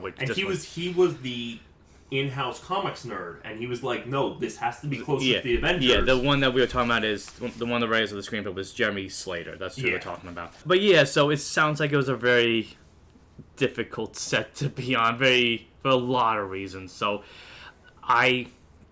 we watched a while back the story about the making of the Roger Corman produced Fantastic Four movie. I would really be interested if years from now they do a documentary about the making of this movie, because it's a case of the story about the making of the movie is way more interesting than the movie we got. Yeah. Okay. There's your question. Other facts. Okay. And the last question comes from Tim, who says, if you could make a Fantastic Four using any of the films, who would you use for each? All right. So I printed out a list. We're gonna go through it, and you explain that you had it. We're gonna do it as a draft. Yeah. So I will choose a character, and then that character can't be chosen. Okay. Or that actor can't be chosen, and you'll choose an actor, and then you'll get to choose another actor, and then I'll choose an actor. I'll choose two actors, and that way it's back and forth, and it creates some strategy involved. I'm more confused than after watching the movie, Matt. I'm kidding. Yeah, okay. I'll figure it out as we go along. Okay. So you choose first. Okay. I'll go with, for Mr. Fantastic, I'll go with Ione Gruffin. I enjoyed him in those movies, and I'd be curious to see, how he is as the leader of the team I end up creating. Okay. Okay. For me, I will choose. Also for Mr. Fantastic, I will choose Pedro Pascal. Okay. Good choice. Mostly because I think he's a pretty good rendition of it. He's not perfect, but he's a pretty good rendition of Mr. Fantastic. Yeah, that's why I picked Gruffin, because I liked his. He captured that aspect of Reed always kind of like not being able to, being smart, but not always being aware of like other personal things going on. Like he's like so lost in his work. So yeah. I will now choose my Sue Storm, and I'm going to choose Jessica Alba. Okay. I thought you were going to say Mrs. Fantastic. Well, close enough. She does become in that second Fox movie. She does marry. Oh yeah, true. Okay. Okay. I'm going to go with Vanessa Kirby as Sue Storm, Invisible Woman.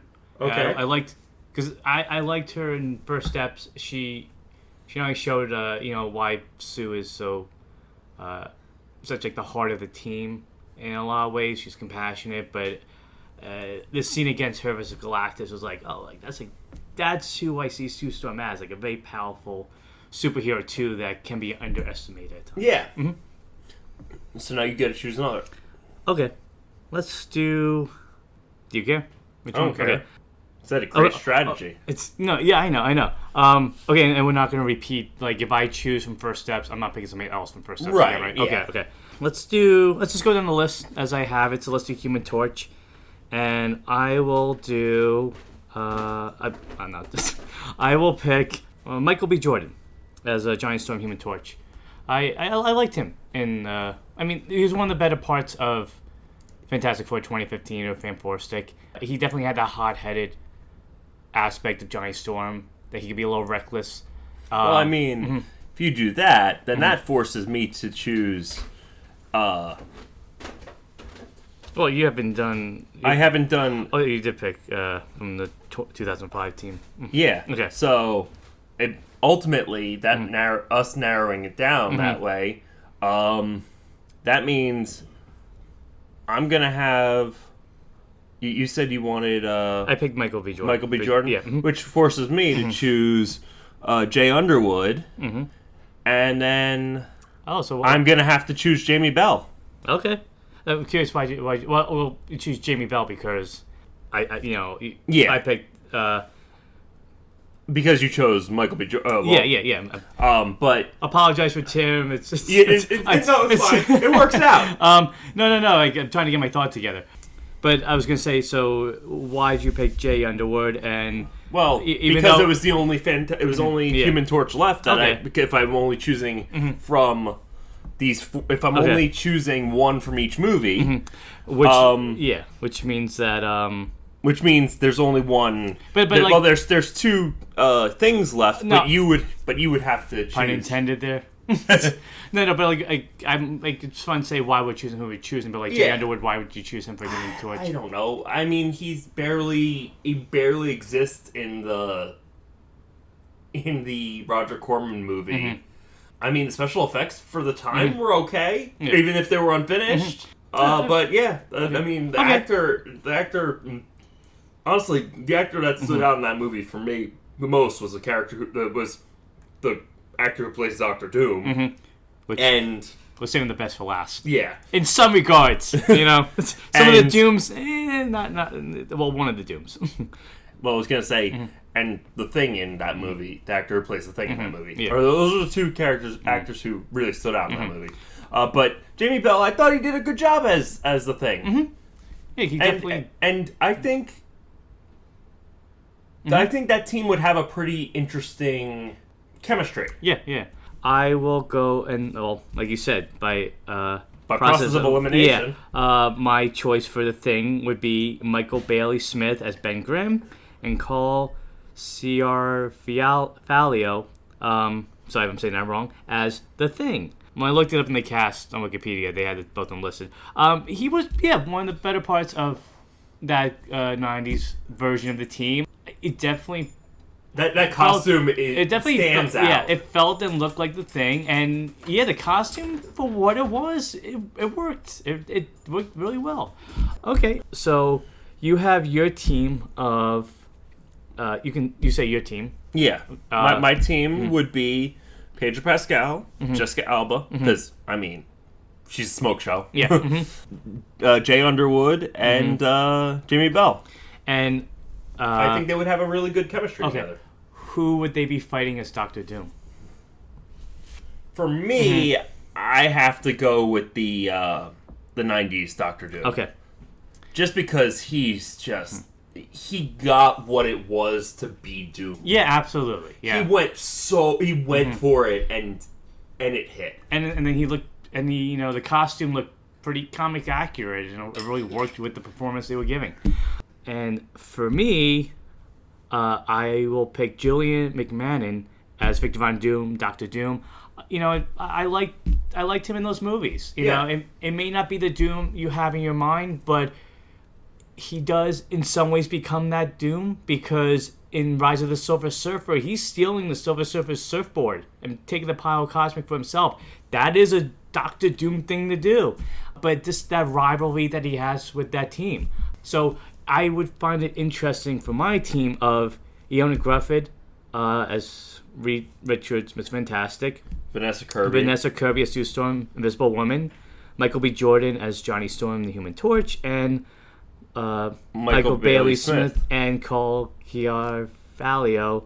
Again, so I haven't saying that name wrong as a Thing. I think that would be a very interesting team. There's a lot of different personalities put together, but then again, that's a Fantastic Four. It's a team and a family of different personalities working together, because that's the only way to be a family, and that's the only way to be a team. Exactly. And I mean, Michael B. Jordan, he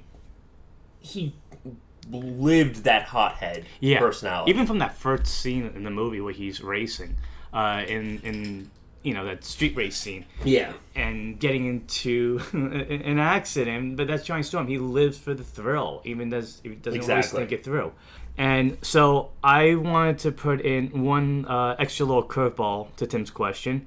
I hope you don't mind, Tim. Okay. And we're going to do a bonus draft, or bonus drafts. And my idea was that we pick 2 supporting characters from the various Fantastic Four movies that have come out, and one character that you're going to have as a cameo. Okay. So I picked at least 2 or 3 from each movie, a variety of characters, and I'll let you, Matt, go first. Who would you pick as 2 supporting characters in your Fantastic Four movie, and who would you have as a cameo? I would have... Well, I'm going to start with my 2 supporting characters, and then I'll let you choose your 2 supporting characters. Sure. Mm-hmm. I'll have Herbie, because no team of Fantastic Fours is complete without Herbie. Absolutely. And Ian Trigger as the jeweler, who's, I mean, he was good for, even though he wasn't really the mole man. Yeah. He played up the part he was given. Yeah, and absolutely. Yeah. He really fit that movie.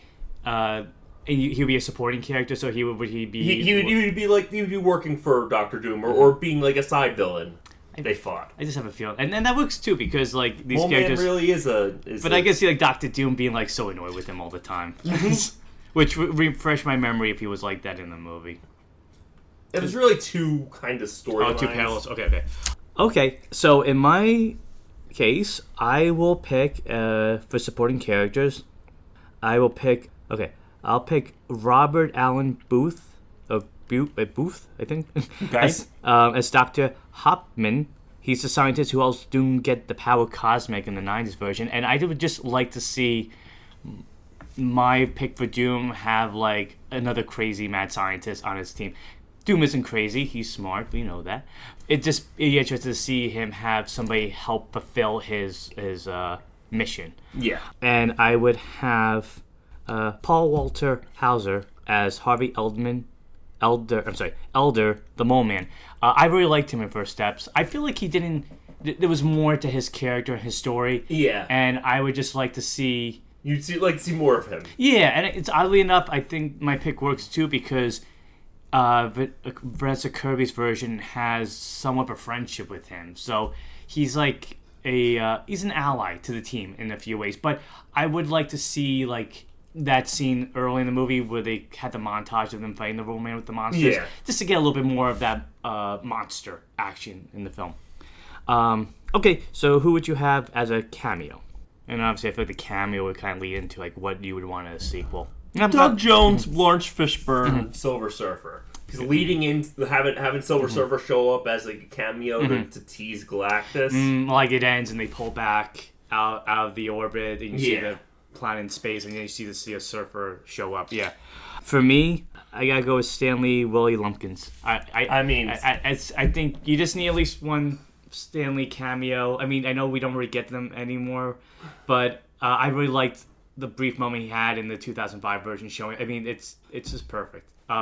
And you know, Mailman who's just happy to see Fantastic Four and give them the mail. It's a fun little moment, and I think it would make my movie. Oh yeah, enjoyable. I mean, it is quintessential to Marvel movies, and you could have him be important because maybe he gets superpowers too. I mean, his catchphrase, he is the Watcher. Ooh, true. Hey, maybe it was in this movie. I didn't think of that. Well, that was before that did become a thing, but you never know. All right, thank you very much for the question, Tim. I hope you like the answers, and I hope you don't mind me adding a little bit of a curveball toward the end of your question. A little flair. Yeah, exactly. Like the Human Torch doing the four in the sky. Good call, Matt. So we got some trivia too. Okay, so because this movie had a lot of baggage, some fun trivia comes with it. I was looking it up. Supposedly, I guess you could just treat it as maybe a rumor, but that when Tim Miller was directing Deadpool 2, this Fantastic Four was possibly going to get a cameo. Oh. Which I could see Deadpool like... That would have been interesting. This kind of like making fun of it a lot. I don't think Miles Teller or Kate Mara would like that, but... I remember this at the time. There were rumors about this Fantastic Four and the X-Men having a crossover. Which, at the time, I'm being like, oh, that could be interesting. But I'm glad it would have worked out. I'm glad it didn't happen. I'm glad it didn't happen, but I also don't think it would work. Yeah. Because this Fantastic Four is very vastly different from even the X-Men movies that were going on at the time. Yeah, when the X-Men movies felt more like the 90s X-Men movies. They were doing the decades-long journey. So, as we said, there was a whole different draft of this movie that sounded a lot better. Yes. I'm not going to go through all the details of it. If you're interested, I found them on IMDb Trivia. It's worth checking out to see what we may have gotten. But some of the things are that it would have included Galactus, Mole Man, Herbie, the robot, and the Fantastic Car, which I know Josh Trank wanted, and they cut that out. Yeah. And that's why they made a reference to it in the beginning. He's like, oh, and your flying car. Yeah. which I wonder that the car that he was fixing on in the movie was meant to be that. He just called it. Yeah, it was going to be the negative zone that they went to, and Sue... I don't know why they didn't keep that. I mean, they had the rights. It makes no sense. Sue was working with a scientist who would have ended up becoming the Mole Man.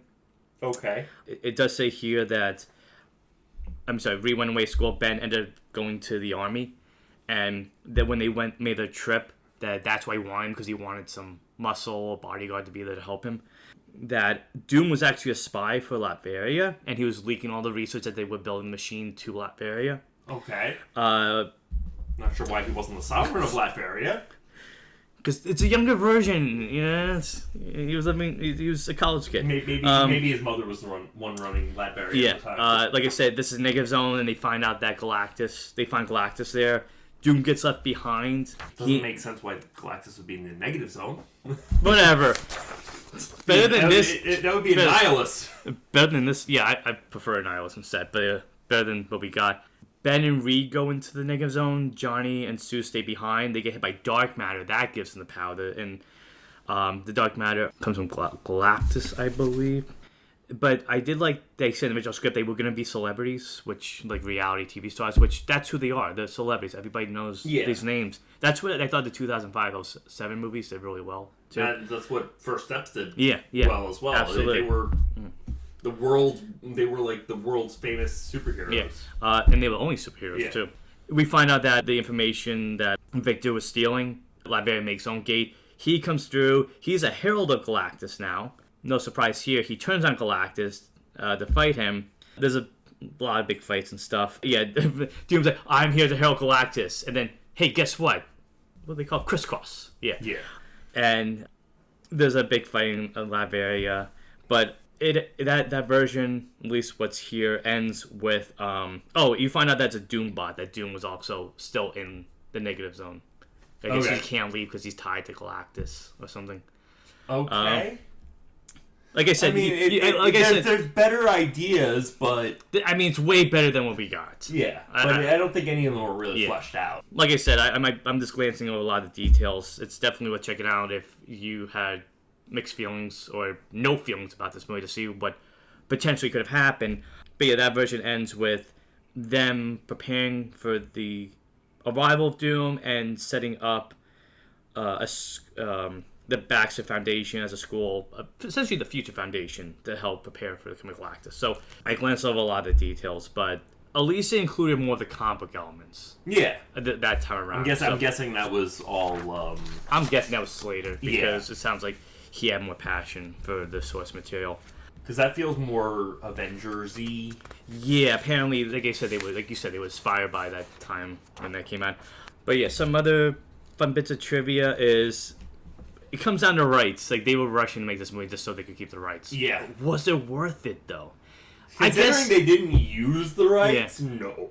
And I guess the fact that we finally got what we got with Fantastic Four First Steps, which is more in line with what... I just wish it happened earlier. Yes, absolutely. The original length of this movie was 2 hours and 20 minutes, and they cut it down to 1 hour 40. So, considering what that original script was... Yeah. I could see that. I don't know if Trank had changed a lot more of it, what it would have looked like. That's too long. Do you think that's too long? It depends. Depends on how that final act was. It felt like this final act was rushed. Mm-hmm. Oh, absolutely. So if it wasn't as rushed, maybe I could see it, because this was like 1 hour 45, 1 hour 40. So the extra 40 minutes isn't terrible.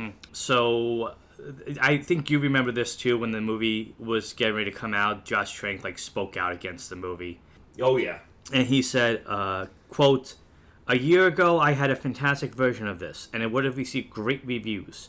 You'll probably never see it. That's reality though," end quote. And they said apparently, again, this is IMDb trivia, so take that as you want, but they said that might have cost the movie a lot of money. I don't doubt it. Yeah. I mean, the movie did make some money, but a lot of people, even when we were watching the movie, people were walking out in the middle of the theater. I don't remember that. Do you know what part it was? I want to say it was right after they got their powers. Okay. It's very quick. Even though they were just like, "This is too scary. I'm out." Well, I think there was at least like 4 or 5 people who were like, "What is this?" And definitely when the Doom reveal, there were a bunch of people who were just like, "I'm done." Stop making me remember. Even though there's only 20 minutes left in the movie at that point. They said that Kate Mara initially wanted to prepare to read the comics, and they told her that it was unadvised. They didn't need to because there's going to be an original story based on the comics. So that if the movie turned out the way it did, that makes a lot more sense. Also, her wig towards the end of the movie. They said that. So it says because of reshoots. Did you notice it more? I didn't notice it really. Mm-hmm. They also said that Miles Teller had like facial hair during those moments, but like it would come and go. But that was something I'd be trivia. But yeah, the during the because they decided to do the reshoots after, so they decided to shoot the ending of the movie after they finished shooting the movie because reasons. I don't understand their logic, but whatever. Even if it was a rush job. And they, according to IMDb, they say reportedly, the performance of this film is why Miles Teller wasn't in La La Land and why Josh Trank didn't end up making the Star Wars Boba Fett movie. Who knows? That could have been other reasons too. Yeah. This was an interesting fact. They said originally they were going to make a Fantastic Four movie called Fantastic Four Reborn. David Yates, who people know from the Harry Potter movies, was going to direct, and they said Adrian Brody would be Reed Richards, Alice Lee, Sue Storm, and they said it could have been Bruce Willis or Kiefer Sutherland to voice the Thing, but it never happened. I wonder who would you cast as Johnny Storm in that case? When was this? It doesn't say, but they said I guess before this movie happened, they had an idea for a movie called Fantastic Four Reborn. I know it's tough. Well, I mean, I'm just trying to Joseph think of, Gordon-Levitt. Maybe, but I'm trying to think of actors who are, because even at that point, Kiefer Sutherland was pretty. He had done 24, so yeah, but he was in his like 40s. I don't know, late 30s, early 40s. So I don't think it was late 30s. Definitely in his 40s or 50s. I don't know. I couldn't tell you who I would cast as Human Torch because they all seem like they're older actors. So you'd want someone who's a little bit younger, but not that much younger. Yeah, because that would just stand out. I know. Hey, question for you: if that movie had materialized, who would you have cast as Human Torch? I wouldn't have cast any of those characters as any of those characters, any of those actors as any of those characters. I don't know. Bruce Willis voicing the Thing, or Kiefer Sutherland. I think that would have worked well. They said Herbie was going to be included, but they said they didn't want it to compare it to Jarvis or droids from Star Wars, which I don't think is that. That's not comparable at all. Well, I'm happy we got Herbie in First Steps. Agreed. This was a fun one. They said Tommy Wiseau wanted to make a sequel to this movie. It would be better than this movie. I would say it would be better. It would be more entertaining than this movie. Oh, hi, Reed. I want to see that movie. Oh, he would be Roy Lumpkins, the mailman. Definitely.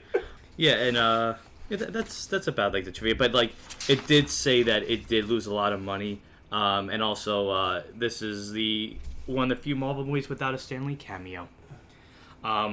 Well, up to that point. Yeah.